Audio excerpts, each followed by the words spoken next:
Hey mga brods, may balita nga po tayo dito po kay Chris Newsome. Bali-balita nga na gusto na itong papirmahin ng SMB ng 2 years contract. Yes, alam naman natin ito pong si Newsome. Inoffera ng malaki ito ng Meralco Bolts. Masing nga ng birthday niya last year. Inoffera nito ng 2 milyon kada buwan. Siyempre ba naman, sa tagal-tagal ng Meralco Bolts dito sa PBA, si Chris Newsome lang ang isa sa mga bukod tanging nakatulong ng malaki sa Meralco Bolts na makakuha ng championship, mga kabrods. Kaya ito, history na sa Meralco ito. Pero ito, si Chris Newsome, after nitong manalo ng kampeonato sa Meralco Bolts noong 2024 at PBA Finals MVP pa siya dyan that time, after nyan, ilang season na ang dumating dito sa PBA, hindi na naman sila makakuha ulit ng kampeonato. Biruin mo, from 2015 na kinuha siya ng Meralco Bolts up to 2024, 9 years bago siya makakuha ng kampeonato.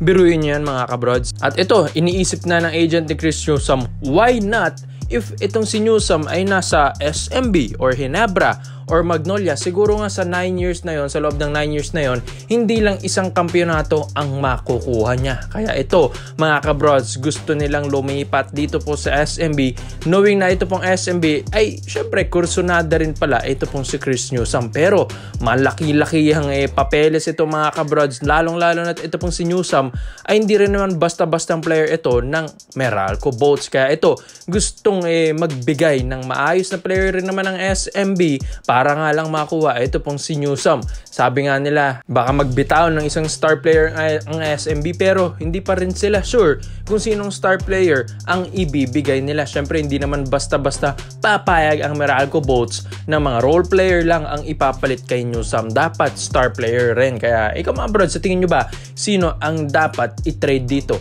ng SMB? Alang-alang lang makuha ito pong si Chris Newsome. Alam naman natin ng SMB, nalaglag nga sila ngayong Commissioner's Cup. Ang aga nalaglag. Kaya ito, gusto rin nilang mag-rebuild ng lineup na, lalong-lalo na't semis na ang Commissioner's Cup, Ginebra Northport, TNT, Rain or Shine.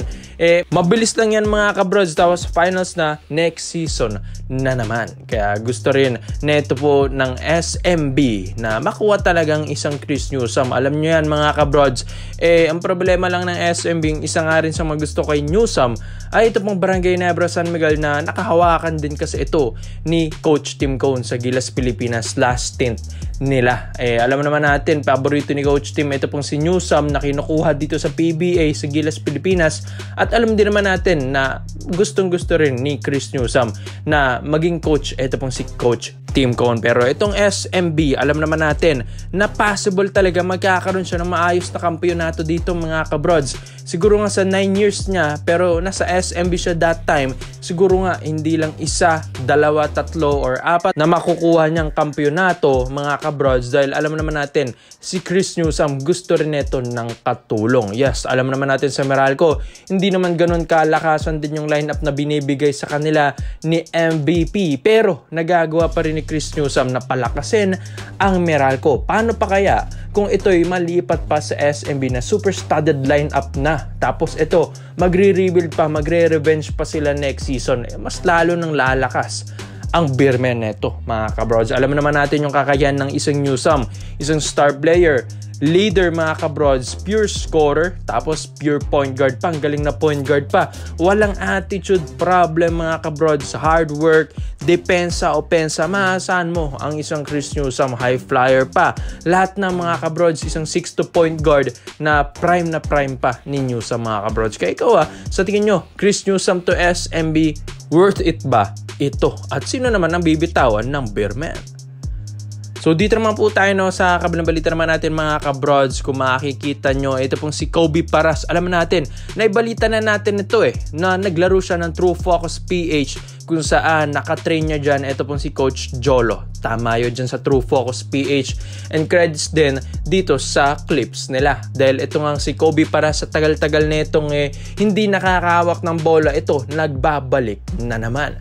Pero may bali-balita nga tayo dito, mga kabrods, na kaya nga nag-i-ensayo na ito pong si Kobe Paras dahil sa kanyang magandang relationship, healthy relationship dito sa kanyang showbiz partner na ito pong si Kylin Alcantara. Alam naman natin, ang ang ganda rin naman talaga maglaro pag inspired ka sa isang healthy relationship mga kabrods. Yes, etong si Kobe Paras, nagpakita sa True Focus PH. Nag-ensayo, pinakita niya yung skills niya dyan mga brods. Mapa-shooting, mapa-dribbling, mapa-athleticism ni Kobe Paras. Andyan pa rin, yes. Hindi rin naman mawawala yan dahil ito pong si Kobe, ang pinakahuli ng pinaglaruan neto, yung Alter Chiba sa Japan B-League mga kabrods taong 2022 to 2023. So 2 years nang ito pong si Kobe Paras na wala pang pinaglalaro ang liga. Ito, may reports and rumors tayo na ito pong si Kobe Paras ida-draft ito ng Barangay Nebra San Miguel. Yes, kamakailan lang SMB, diba? Gusto nilang i-draft si Kobe Paras pero hindi naman magpapatalong Hinebra dito, knowing na ito pong si Kobe Paras at ito pong si legendary former PBA player na kanyang tatay na si Benji Paras, alam din naman nila yung ganda ng Barangay Hinebra San Miguel. Yes, kahit sinong player ba naman gustong mapuntan ng Hinebra, diba mga kabrods? Kaya ito pong si Kobe Paras ay gusto rin neto mapuntahan ng SMC Group na tulad na lang din ng ginawa ng kanyang tatay na si Benji Paras nung taong 2002 to 2003 na nag-San Miguel Beermen ito. Pero ito, ang Hinebra focus ngayon against Northport Batangas sa semis dahil nakaisa ngayon Northport, pero hindi pa rin nila maisasantabi yung mga rookies na kukunin nila after ng season na ito. Pero itong si Kobe Paras, 27 years old lang mga kabrods, hinug na kung maglaro, athleticism, sa height niyang 6'6 or 6'7, kayang-kaya na itong maglaro, opensa, depensa, forward mga kabrods, pwede mo rin maging shooting guard etong si Paras. And isa pa dito, ang kinaganda kay Kobe, kahit slim siya, kahit nami-miss nyo na yung maskuladong Kobe Paras sa mga kabrods, pero ito kahit slim siya, dito mas mabilis na Kobe Paras na ito, mas kondisyon, yung speed neto nandun na, and yun, mas mahirap depensahan dahil athletic si Kobe dati, ngayon nag-slim na, gumaan pa, mas lalo na mga kabrods. Kaya sa Hinebra, malaking tulong talaga ng isang Kobe Paras dito, lalong-lalo na, 'di ba? Ang isa sa mga problema ng Hinebra yung ilalim. Well, ang laking tulong ni Kobe.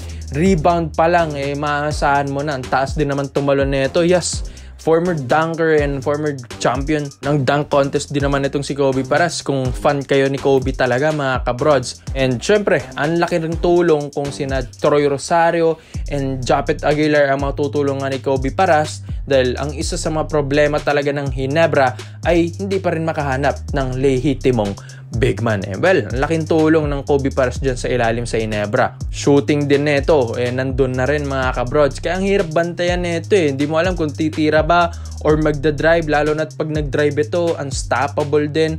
Maski sa UAAP, ang daming pinahirapan ni Kobe Paras, maski import doon.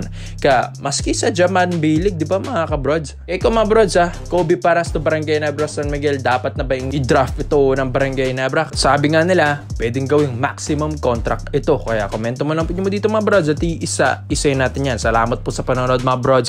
This is Phil Basketball. Yun lang, I'm out.